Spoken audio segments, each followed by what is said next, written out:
नमस्ते प्यारे भाइयों, माता और बहनों। सुनाओ संजय कानो देखी यानी कानो देखे किस्सों में आपका स्वागत है।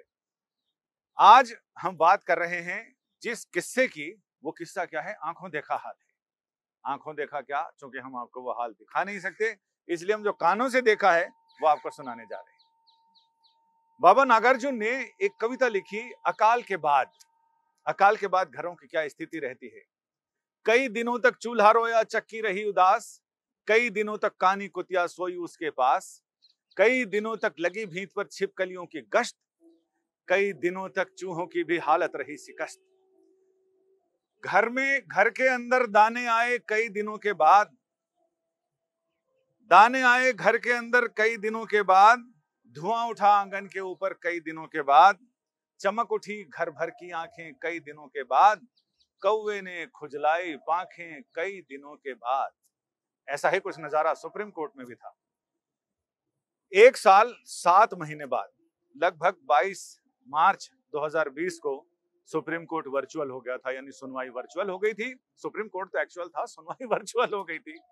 और अब पूरे 1 साल 7 महीने बाद, अब यही देखिए, अब 21 अक्टूबर आ गया है। सुप्रीम कोर्ट में आज से फिजिकल हियरिंग यानी कोर्ट रूम में आमने सामने सुनवाई की शुरुआत हुई।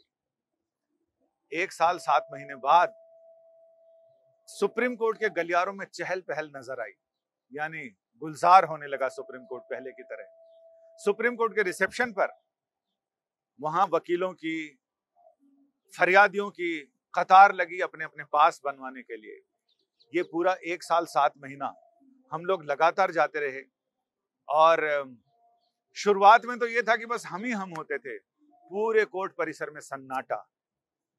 शुरू के 2-3 महीने तो हमने सुप्रीम कोर्ट के एक्सटेंशन ब्लॉक में, वहां हमारे लिए इंतजाम किए गए, क्योंकि यहाँ जज भी नहीं आते थे और सारे लोग घर से काम कर रहे थे।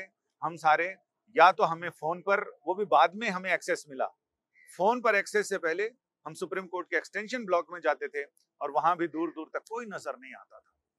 सुप्रीम कोर्ट में हमारी एंट्री हुई लगभग 6-7 महीना पहले, फिर हमें फोन पर एक्सेस मिलने लग गया।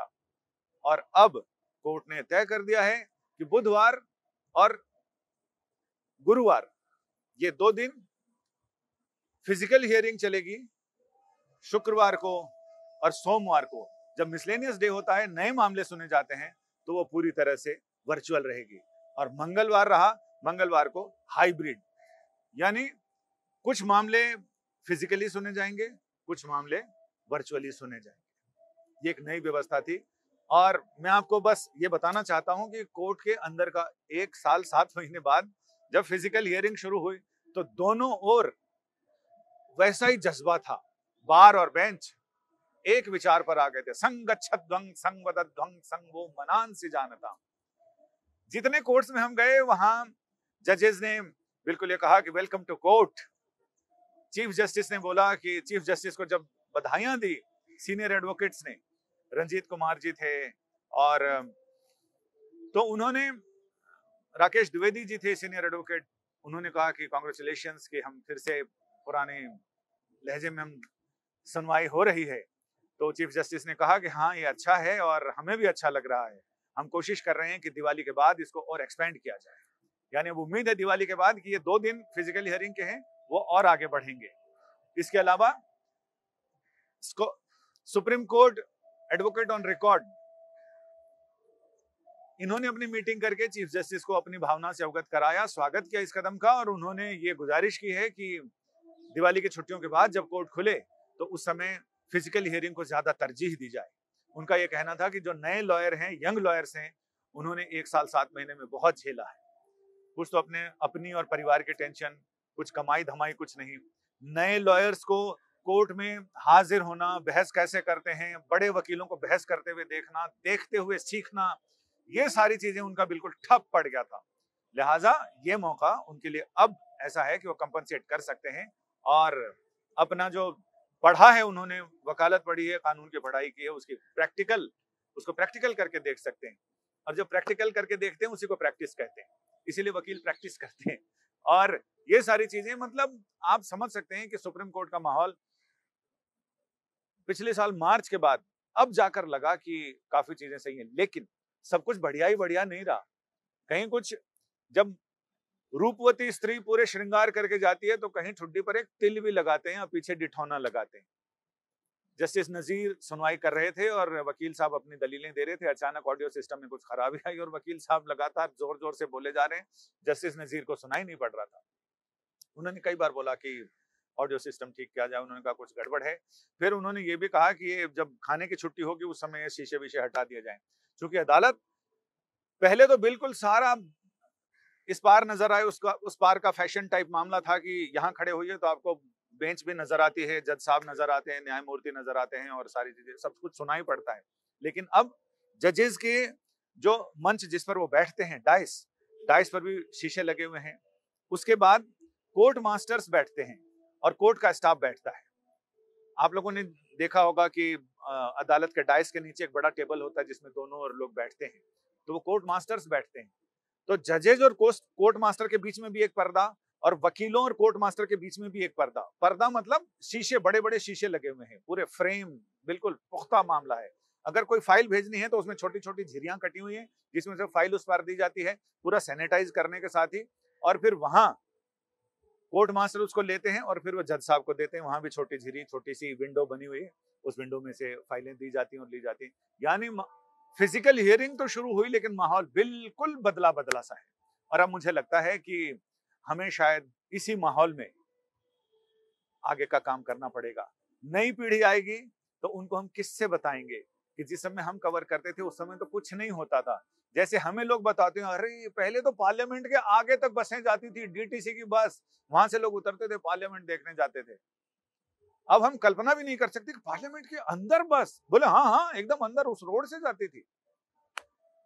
तो ऐसे ही किस्से हमारे पास भी होंगे और हम अपने बच्चों और उनके बच्चों को, नई पीढ़ियों को हम किस्से बताएंगे कि लॉकडाउन के दौरान ऐसा होता था कि जब हम बाहर निकलते थे तो पुलिस हमें इसलिए मारती थी कि ताकि हम मर ना जाए।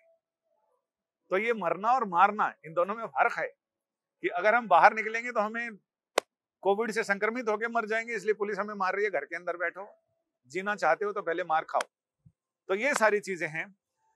तो आज का अनुभव बिल्कुल अलग रहा, तो मैंने कहा कि ये अनुभव आपके साथ शेयर किया जाए। जब स्वांतः सुखाय सर्वांतः सुखाय हो जाए, तो ऐसे किस्से तो हम आपके साथ शेयर करते रहते हैं जिनमें लोगों की दुख है, त्रासदी है, ये सारी चीजें हैं। कभी कभी ऐसे किस्से भी शेयर करने चाहिए जो अपने पूरे सिस्टम के बारे में आपको अपडेट भी रखें और बताएं। आज की हम बड़ी खबरों की चर्चा करें। किसान आंदोलन पर सुप्रीम कोर्ट ने फिर कहा कि आपको विरोध प्रदर्शन करने का अधिकार है, धरना देने का अधिकार है, लेकिन आप अनंत काल तक हाईवे जाम नहीं रख सकते हैं, हाईवे आपको खोलना पड़ेगा। साथ ही कोर्ट ने एक और मौका दिया कि हमने 43 किसान संगठन, 43 कहते हैं 43 को, 43 किसान संगठनों को हमने नोटिस जारी किया था जिसमें से सिर्फ 4 ही आए थे। ये सॉलिसिटर जनरल ने कोर्ट को बताया और कोर्ट ने कहा कि हम एक बार फिर मौका देते हैं, किसान संगठन अपनी बात रखना चाहें तो वो रख सकते हैं।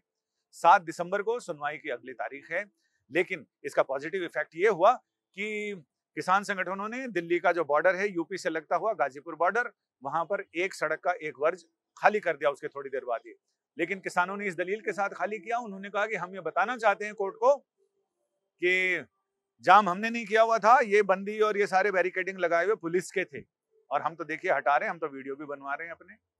तो इस कदम से लगता है कि जिन लोगों ने पिछली सुनवाई में कोर्ट में नहीं आने का ऐलान किया था वो अब कोर्ट में आएंगे, क्योंकि जिस तरह से सबूत जुटाए जा रहे हैं, जिस तरह से एक्शन लिया जा रहा है, किसान संगठन एक्शन ले रहे हैं, तो उससे पूरा ये साफ लगता है कि अब किसान संगठन वहां आएंगे कोर्ट में और अपनी बात रखेंगे। क्योंकि जब आदमी अंदर से ये लगता है कि हमें अपनी बात रखनी चाहिए तो वहां जरूर जाता है और इसीलिए सारे चीजें चल रही हैं। इसके बाद फिर हम कुछ चलते चलते आपसे वो सारी बातें कर लें जो पिछले एपिसोड में आप लोगों ने अपनी प्रतिक्रियाएं दी हैं। प्रतिक्रियाओं पे साहब अख्तर अली साहब ने लिखा है, सर जब हम कमेंट करते हैं और आप अपने शो में हमारा नाम लेते हैं हमें बहुत खुशी होती है, आपको बता नहीं सकते कितनी खुशी होती है और आपकी कहानी का इंतजार रहता है बेसब्री से। चलिए साहब, आप लोगों को ये कहानियां अच्छी लगती हैं, हमें भी ये पढ़ के अच्छा लगता है, लेकिन उससे अच्छा तब लगेगा जब आप इसके लिए कुछ अच्छे सजेशन दें जिस पर हम अमल कर सकें और इस कार्यक्रम को और ज्यादा रोचक और ज्यादा जानकारी परक ऐसा बना सकें जो और भी सारे लोगों को अच्छा लगे। मोहम्मद नाजिम चौहान साहब, उन्होंने लिखा है कि अब तो आगे से जज साहब को विपक्षी से गुजारे भत्ते की रकम दिलाने के लिए अपने आदेश में लिखना पड़ेगा कि रकम में फला फला नोट और फला फला सिक्के दिए जाएं। तो साहब ये हल्के फुल्के अंदाज में चौहान साहब ने कमेंट किया है। इसके अलावा हेमंत खाती, इन्होंने लिखा है कि बेस्ट न्यूज एवर, अगर लेडी सेल्फ डिपेंडेंट है तो इस कंडीशन में गुजारा भत्ता देने का नियम नहीं होना चाहिए। तो ये तो सही है, लेकिन लेडियां बताती कहाँ हैं? वो ये बता देते हैं कि साहब हमारे पास तो कोई रोजी रोटी आजीविका का कोई साधन नहीं है, हमारे पति को ही कहिए कि तलाक के साथ साथ हमें गुजारा भत्ता भी दें। शम्स इब्राहिम साहब लिखते हैं, वाओ वेरी नाइस, किया वकीलों का दिमाग है। गुलशन फ्रॉम पाकिस्तान। अच्छा, पाकिस्तान से गुलशन साहब लिख रहे हैं, ऊपर इनका नाम शम्स इब्राहिम है। और ये सारी प्रतिक्रिया उस पर है जब हरियाणा के कुछ किस्से हमने बताए थे कोर्ट के, जिसमें एक वकील साहब, उनको 24,600 रुपए अपनी पत्नी को हर महीने गुजारा भत्ता देना था, और वो 24,600 रुपए की रेजगारी लेके आ गए, जिसमें 4 नोट 100 के थे, बाकी सारे 1 रुपया, 2 रुपया, 5 रुपया के सिक्के थे। उन्होंने कहा जी गिन लो साहब और दे दो इसे। तो आप सोच सकते हैं कि कोर्ट में क्या स्थिति रही होगी। अमित अग्रवाल साहब लिख रहे हैं, long way to sir, good luck. Thank you Amit ji. TikTok video जो भी इस कमेंट को पढ़ रहा है उसे भगवान लंबी उम्र दे, दीपावली की अभी से शुभकामनाएं। तो जो पढ़ रहा है उसके लिए तो शुभकामनाएं, जो सारे सुन और देख रहे हैं उन लोगों के लिए भी शुभकामनाएं हैं। ये वैभव आनंद लिखते हैं, nice Balakrishna, nice video. Ritesh Joshi, Ritesh जय हिंद, ये लिखते हैं, हा हा हा नाइस संजय जी। और विलेज बफेलो डेयरी फार्म खांडा खेड़ी, इन लोगों वाह जी हरियाणा के किस्से सुन के मजा आ गया। चलिए साहब, आप लोगों को अच्छा लगा कार्यक्रम।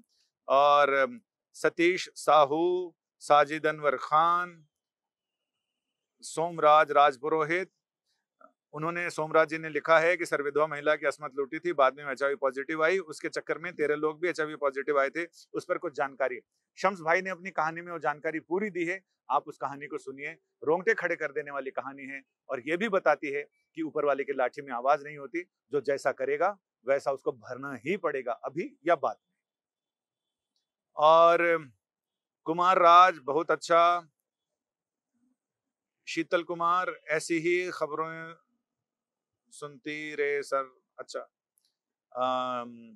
साहिम खान, उन्होंने लिखा है, मेरे भी कोर्ट में 2000 का महीना बांध रखा है, मैं भी सिक्का दूंगा। अच्छा अच्छा, सब अपने अपने अनुभव भी लिख रहे हैं। साहिम खान साहब ने भी लिखा है, और आकाश पंडित ने लिखा, अरे भाई रोज आया करो।